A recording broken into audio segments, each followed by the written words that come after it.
klarifikasi ya. Ini saya mendapatkan protes dari teman-teman soal pernyataan saya yang mendoakan Saiful Huda jadi Menteri Pendidikan. Saya mendapatkan protes dari teman-teman di Jogja, dari teman-teman di Surabaya. Mereka bilang janganlah menunjuk-nunjuk sendiri sebelum ngobrol sama Mas Anies. Karena itu tadi kemarin saya sampaikan itu spontan saja. Karena itu soal Menteri Kabinet, soal apa sama sekali belum ada keputusan. Tentu ini akan menjadi keputusan yang dibicarakan bersama Mas Anies. Terima kasih atas protesnya, banyak sekali yang WA saya. Saya mohon maaf karena itu spontan saja saya mendoakan Saiful Huda yang kebetulan di depan mata saya. Tidak bermaksud untuk mendahului ataupun bermaksud untuk mementingkan pertemanan saya, enggak. Terima kasih. Gus, kenapa membuka kembali soal tragedi Kanjuruhan dan apa komitmen Anies Muhaimin terhadap kasus ini? Ya saya kaget, ternyata ada korban Kanjuruhan yang anaknya meninggal, datang ibu-ibu dan tim mereka terus katanya tidak akan pernah berhenti mengejar keadilan. Nah tentu ini saya harus respon, ini kita lanjutkan dan ini menjadi komitmen kita karena pada dasarnya semua bentuk peristiwa kemanusiaan termasuk kematian dan pelanggaran hukum, pelanggaran HAM itu harus kita tuntaskan karena pihak-pihak yang belum terima, sehingga harus ada satu kepastian di dalam hukum yang adil.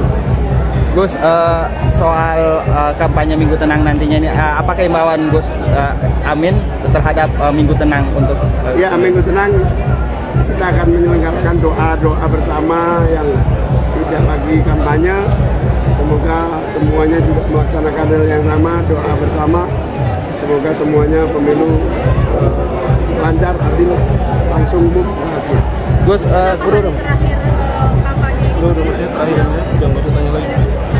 Iya, saya kira kalau ada waktunya sebenarnya kita ingin lebih banyak lagi ya menerima masukan, berdialog, mencari formula bersama. Toh pada akhirnya kita akan memperbanyak referensi pengambilan keputusan sehingga begitu Amin mendapatkan kepercayaan sudah langsung partisipasi masyarakat akan tinggi karena itulah yang menjadi tuntutan dan harapan. Salah satu kunci sukses pembangunan itu apabila rakyat terlibat. Nah nanti kita pun begitu, kalau mengambil keputusan rakyat harus memiliki akses aspirasi sehingga tuntutan mereka punya penyaluran. Kalau tidak melalui pemerintah, melalui DPR. Tapi kalau dua-duanya buntu, akhirnya gerakan turun jalan. Gus, aspirasi yang paling berkesan atau dari semua selebriti yang paling berkesan apa? Yang paling menonjol sebetulnya pengangguran yang paling tinggi. Yang kedua biaya kuliah beasiswa yang mereka rata-rata di Bandung, di Jogja, di semua kota ya rata-rata keinginan mendapatkan bantuan biaya bagi mahasiswa yang kurang mampu. Artinya Pak, kita nanti harus memperbanyak beasiswa. Gus, ini kan sejumlah survei menunjukkan bahwa Amin semakin berpeluang maju di putaran kedua dan seperti ini terakhir. Nah di kampanye putaran kedua ini seperti ini bakal dilanjutkan atau seperti apa? Ya moga-moga pasti semua metode kampanye kita gunakan. Salah satunya selpet, desa, bahkan kolaborasi selpet dan desa. Bahkan yang kita belum bisa laksanakan segmented. Kemarin ada permintaan segmentasi khusus profesi, misalnya segmentasi khusus peternak, selpet dan desa di bidang tertentu. Gus, di program Amin itu pers adalah segmen khusus dari 28 saya perubahan.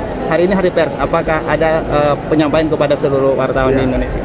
Ya, selamat Hari Pers Nasional. Kita ikut bangga perkembangan para jurnalis pers kita semakin luas, kemudian mampu beradaptasi dengan kemajuan teknologi. Nah, tetapi prinsipnya pers nasional punya sejarah yang harus dijaga, yaitu kemampuannya menjadi pengawal persatuan pencerdasan kehidupan bangsa, dan selamat kepada seluruh yang masih terus eksis untuk memberikan pelayanan berita kepada rakyat sehingga tetap menjadi punya peminat-peminat dari masyarakat yang sangat tinggi. Ya. Sendiri pendapatnya seperti apa? Kebebasan pers mutlak harus dijaga. Bahkan kalau perlu jurnalis memiliki hak untuk bebas dari tuntutan menyangkut pemberitaan yang valid. Ada potensi putaran ya seperti itu. Menanggapinya bagaimana? Saya nggak yakin ada satu putaran. Kalau ada survei yang memaksakan kehendak itu, menurut saya sih penggiringan.